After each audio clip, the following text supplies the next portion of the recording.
What touches us ourselves shall last be served. Delay not, Caesar. Read this instantly. What, is this fellow mad? What urge you to the petitions in the street? Come to the Capitol.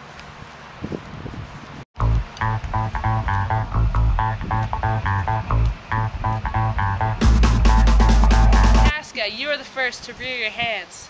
Are we all ready? What is now amiss that Caesar and his Senate must redress? I kiss thy hand, but not in flattery, Caesar, desiring thee that Publius Simba may have an immediate freedom of repeal. What, Brutus?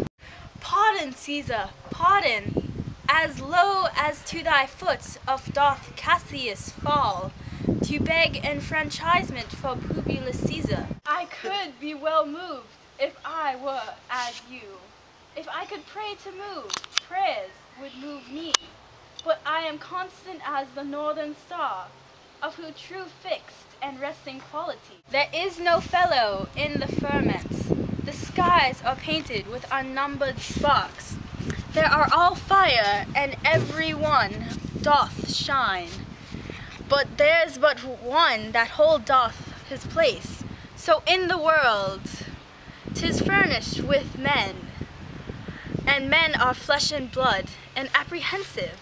Yet in the number I know but one, that unaccessible holds on his rank, unshaped of motion, and that I am he. Let me a little show it, even in I was constant Simba should be banished, and constant do remain to keep him so. Oh, Caesar! Hence, wilt thou lift up Olympus? Speak hands for me!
Et tu, Brute?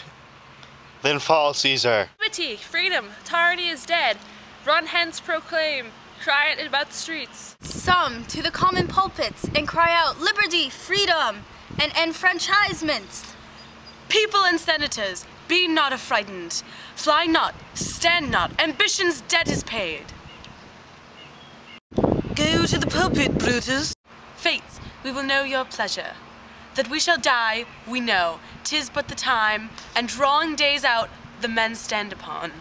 Why? He that cuts off 20 years of life, cuts off so many years of fearing death. And that, and then is death a benefit. So we are Caesar's friends, that have abridged his time of fearing death. Stoop, Romans, stoop. And let us bathe our hands in Caesar's blood, up to the elbows, and besmear our swords. Then walk we forth, even to the marketplace, and waving our red weapons o'er our heads, let us cry, peace, freedom, and liberty. Stoop then, and wash. How many ages hence shall this our lofty scene be acted over, in states unborn and accents yet unknown? How many times shall Caesar bleed in spot, that now on Pompey's basis lies along, no worthier than the dust? So oft as that shall be, so often shall the not of us be called the men that gave their country liberty. Soft, who comes here? A friend of Antony? Go.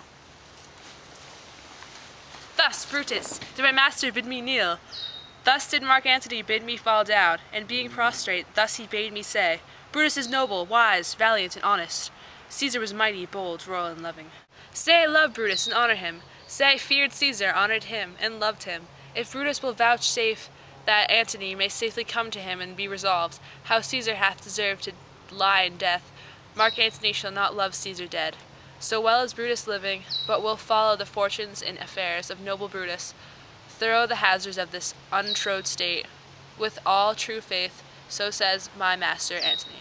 Thy master is a wise and valiant Roman. I never thought him worse.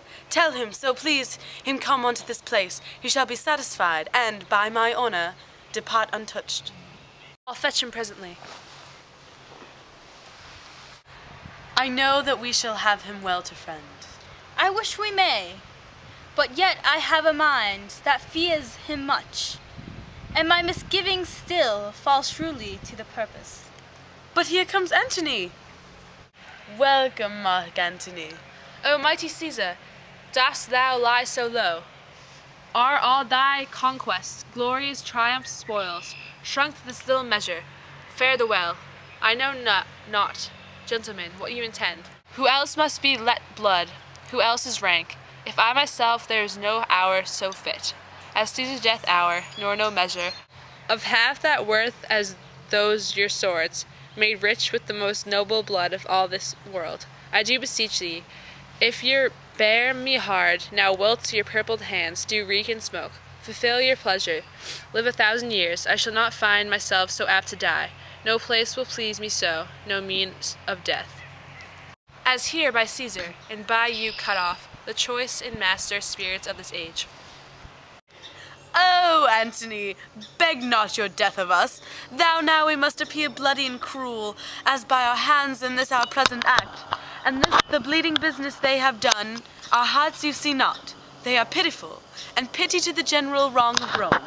As fire drives out fire, so pity, hath done this deed on Caesar. For your part, to you our swords have leaden points, Mark Antony, our arms in strength of malice, and our hearts of brother's temper do receive you, with all our kind love, good thoughts, and reverence.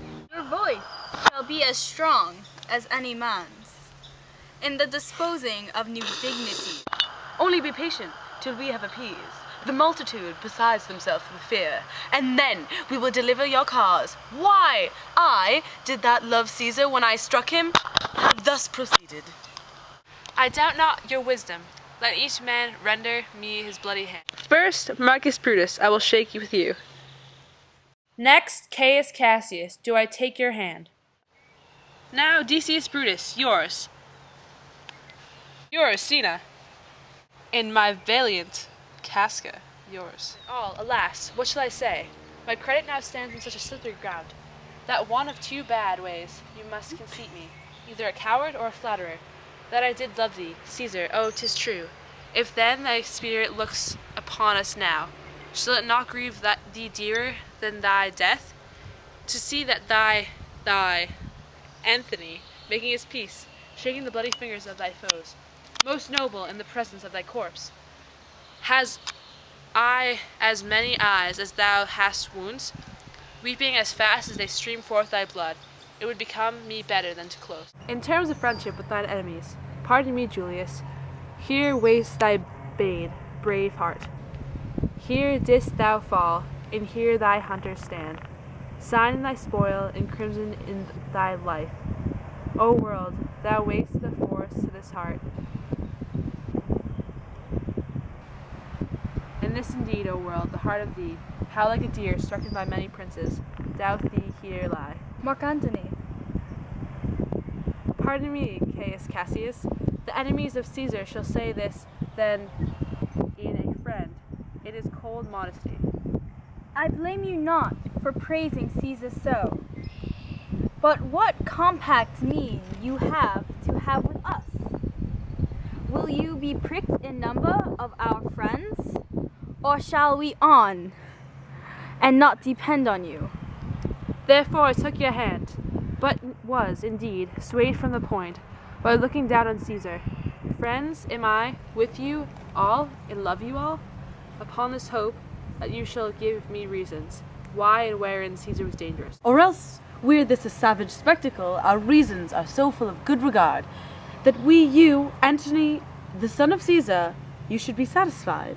That's all I seek, and am moreover suitor that I may produce his body to the marketplace, and in the pulpit, as becomes a friend, speak in the order of his funeral. You shall, Mark Antony. Brutus, a word with you. You know not what you do. Do not consent that Antony speak in his funeral. Know how much the people will be moved by that which he will utter.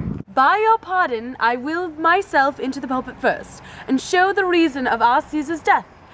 What Antony shall speak, I will protest. He speaks by leave and by permission, and that we are contented Caesar shall have all true rights and lawful ceremonies. I shall advantage more than do us wrong. I know not what may fall. I like it not.